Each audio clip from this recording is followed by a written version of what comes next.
Buenos días, chicos. Hoy nos vamos a centrar en las relaciones semánticas y en los valores estilísticos de los verbos. Bien, las relaciones semánticas son aquellas que se dan entre el significante y el significado del signo lingüístico. El signo lingüístico, o lo que viene a ser lo mismo, la palabra, es lo que estamos utilizando básicamente a diario para comunicarnos. El signo lingüístico está compuesto de un significante, que serían los fonemas que lo componen, en palabras de andar por casa y para entendernos las letras, y un significado, que sería la imagen mental que nosotros tenemos. Por ejemplo, si digo manzana, el significante sería la M, la A, la N, etcétera, y el significado, la imagen que tengo en mi cabeza de una manzana, y el referente sería el objeto real. Bien. Pues teniendo en cuenta la relación que se establece entre el significado y el significante, hablamos de polisemia. La polisemia se da cuando a un significante le corresponden varios significados o acepciones. En el diccionario los encontramos en una sola entrada y se suele decir que los significados entre sí tienen cierto parecido. Por ejemplo, mano. Homonimia. La homonimia son dos términos son homónimos cuando, siendo distintos en su origen, es decir, cuando teniendo una etimología completamente diferente, han confluido en un mismo significante, pero sus significados son completamente diferentes y prácticamente no tienen nada que ver. Cuando hablamos de homonimia, vamos a hablar de homonimia homógrafa y homófona. La homonimia homógrafa es aquella en la que hay coincidencia gráfica y fónica, es decir, que se escriben igual y se pronuncian igual, como por ejemplo vino del verbo venir y vino de mesa. Y la homófona es cuando hay coincidencia fónica, pero hay alguna diferencia gráfica.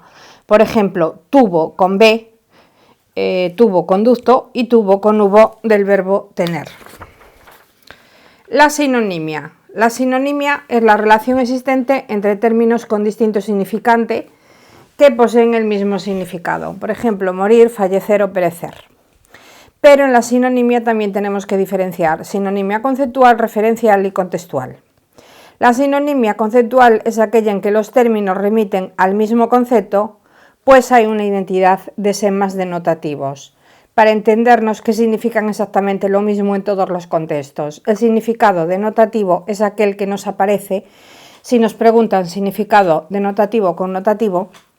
El denotativo es aquel que nos aparece en el diccionario de la Real Academia Española y el connotativo es el que le da una comunidad de hablantes. Por ejemplo, playa, si lo buscamos en un diccionario, el significado denotativo es una extensión de arena, etc. Y el significado connotativo, pues para un madrileño, vacaciones, relax, etc. Entonces, la conceptual son cuando los términos remiten al mismo concepto. Por ejemplo, si buscamos en un diccionario morir, fallecer, nos va a traer prácticamente el mismo significado o incluso al buscar uno nos va a remitir al otro. La referencial son aquellas que los términos remiten al mismo referente pero no significan lo mismo. Por ejemplo, lucero vespertino y estrella de la mañana, los dos aluden al amanecer pero tienen significados un tanto diferentes. Y el contextual se da cuando los términos pueden conmutarse en un determinado contexto, pero no en otro. Es decir, cuando son sinónimos en un determinado contexto, pero no en otro. Por ejemplo, pesado, indigesto, cuando una comida nos sienta mal, pueden ser sinónimos, en otro contexto no. Y lo mismo sucede con pelma y con latoso. La antonimia. Hablamos de antonimia cuando estamos hablando de significados opuestos. En la antonimia también hay que diferenciar antonimia gradual, complementaria y recíproca. La antonimia gradual, que muchos profesores le llaman antonimia propiamente dicha, es aquella en que los significados opuestos admiten gradación, es decir, entre punto A y punto B puede haber un punto intermedio. Algo que no está caliente no tiene por qué estar frío, puede estar templado, hay una gradación, hay un punto medio. Un niño no tiene por qué ser alto o bajo, puede tener un término medio. Los complementarios son aquellos que tienen significados opuestos pero se excluyen mutuamente. ¿Qué quiere decir? Que al afirmar A, si afirmo A, estoy negando B. y si afirmo B, estoy negando A.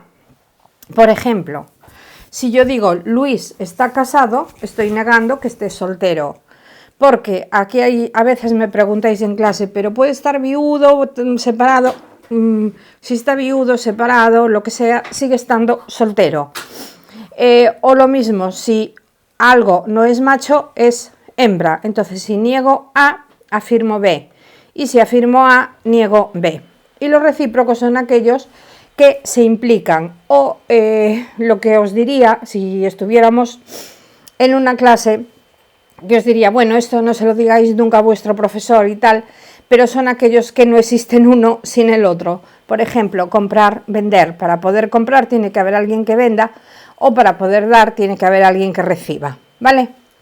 Bien, los hiperónimos son términos que tienen un significado muy amplio que incluye a otros. Por ejemplo, si yo hablo de un mueble, mueble tiene un significado muy amplio y dentro de mueble pues podemos tener una silla, una mesa, un sofá, un aparador, una cama, 40.000 cosas, un escritorio. Entonces, el término general que tiene el significado amplio es mueble. Los términos de significado más restringido, que forman parte de uno más amplio, es lo que denominamos hiponimia. Entonces, por ejemplo, silla, mesa, estarían dentro de mueble. Eso sería hiponimia. Y la relación que existe entre cada uno de ellos es la cohiponimia. Si nos preguntan qué relación existe entre clavel, rosa, margarita, azucena, vale, todas son, o sea, todas sería hiponimia de flor, y la relación que existe entre clavel, rosa, rosa, margarita, margarita, clavel, es una relación de cohiponimia. Espero que os haya quedado lo suficientemente claro, porque esto cuando lo preguntan, si lo preguntan sobre todo en exámenes tipo selectividad, os van a preguntar, os van a decir, busca una palabra en el texto y a partir de ella explica la sinonimia, explica la hiperonimia, explica la antonimia o demás. Entonces, a la hora de explicar es muy importante hablar con conceptos lingüísticos, es decir, con significante y significado. No podemos decir, por ejemplo, de sinonimia son varias palabras que significan lo mismo. No, son varios, o sea, varios significantes que poseen el mismo significado. Hay que hablar siempre con propiedad a la hora de hacer un examen, porque si no después a veces pensamos que lo hacemos bien, no entendemos la nota, y la nota muchas veces está en la terminología que usemos. No nos olvidemos que estamos en primero o en segundo de bachillerato, se supone que tenemos una cultura y que podemos usar una serie de términos adecuados tanto a nuestro curso como a nuestra edad. Bien, dejamos las relaciones semánticas y aunque no tienen mucho que ver, voy a aprovechar también para explicaros los valores estilísticos de los verbos que nos suelen salir a veces en algunos ejercicios. Las formas verbales pueden adquirir diferentes valores dependiendo bien del significado del verbo, bien de la situación en que se usan, bien del contexto lingüístico, etc. Entonces vamos a ver las formas estilísticas o los valores estilísticos de los tiempos simples. En los tiempos compuestos no nos vamos a meter, son más complejos y normalmente no los suelen preguntar. Cuando tengáis en un examen una pregunta del verbo, vais a tener que fijaros mucho en la pregunta. Os pueden preguntar valores de los verbos, entonces serían los valores estilísticos, o que indique de los verbos subrayados, o que indiquéis modo, tiempo, demás, que eso sería analizar un verbo desde el punto de vista de categoría gramatical. Bien, vamos a empezar por el presente. El presente es el que más valores nos presenta. El presente puede ser un presente actual y es el presente normal, el que indica una acción en el momento en que se habla. El delantero marca un gol por la izquierda, María hace los deberes, refleja el momento en el que se habla. El durativo es aquel que expresa una acción que se prolonga en el tiempo. Es decir, que se hizo, se está haciendo y se sigue haciendo. Por ejemplo, el Museo del Prado exhibe cuadros valiosísimos. Los lleva exhibiendo un tiempo, los sigue haciendo y los seguirá haciendo. Entonces es durativo, es una acción prolongada en el tiempo. Atemporal o nómico es aquel que sitúa la acción en un plano intemporal. ¿Qué quiere decir? Que siempre es lo mismo. El agua hierve a 100 grados, el agua siempre hierve a 100 grados. Por eso es atemporal, es una afirmación que no tiene duda posible. El hombre es un ser mortal. Todo esto son atemporales onómicos. El presente histórico es aquel que utilizamos el presente para explicar hechos pasados, es decir, que aproxima la acción pasada al momento presente. Por ejemplo, en 1978 se aprueba la Constitución. Podemos decir se aprobó, pero también podemos decir se aprueba. En 1449 se descubre América. Podemos decir descubrió, pero también podemos decir descubre. Deconato, sitúa una acción en el pasado que no llega a realizarse. Es decir, por poco pierde el tren, pero no lo ha perdido. Por poco no come, pero no, o sea, sí que ha comido. La ingresiva es una acción que se expresa en presente, pero aún no sucedió. Está a punto de suceder. Ahora mismo voy, ahora mismo lo leo, ahora mismo contesto. Es decir, es algo que voy a hacer de forma inmediata, pero en principio aún no lo he hecho. El presente con valor de futuro es aquel que sugiere certeza absoluta en un futuro. Mañana llueve. El examen es el jueves a las 8. Es certeza absoluta. Y el de mandato, o sea, es valor imperativo. En vez de utilizar un imperativo, utilizamos el presente. Bueno, puse a callar, está mal puesto. Que te calles. O que te sientes. Y ya está. Pretérito imperfecto. Amaba, dormía, comía. Vale. Uso recto. Es el uso habitual. Cada uno pensaba en lo que haría. Fático. Marca la enunciación en su inicio. ¿Qué decías o qué querías? El deconato indica una acción que no llega a realizarse. Pues ya me iba, pero realmente no te das marchado. El de cortesía. Una pregunta con educación. ¿Qué deseaba? Que quería, etc. El de apertura es aquel que se utiliza en los cuentos, sobre todo en un relato. Érase una vez, habíase una vez, etc. El lúdico designa realidades fingidas, tipo yo era un pirata. Y el de contrariedad, pues ya lo dice, o sea, se da una contrariedad. Ahora entre el pretérito imperfecto y el otro enunciado. Ahora que estaba contento, me das esa noticia. Es decir, o ahora que me lo había estudiado, no me hacen el examen. Indica una contrariedad. Bien, el pretérito perfecto, lo único que tenemos que diferenciar es el uso del pretérito perfecto simple y el pretérito perfecto compuesto. El pretérito perfecto simple indica una acción terminada en un tiempo también terminado.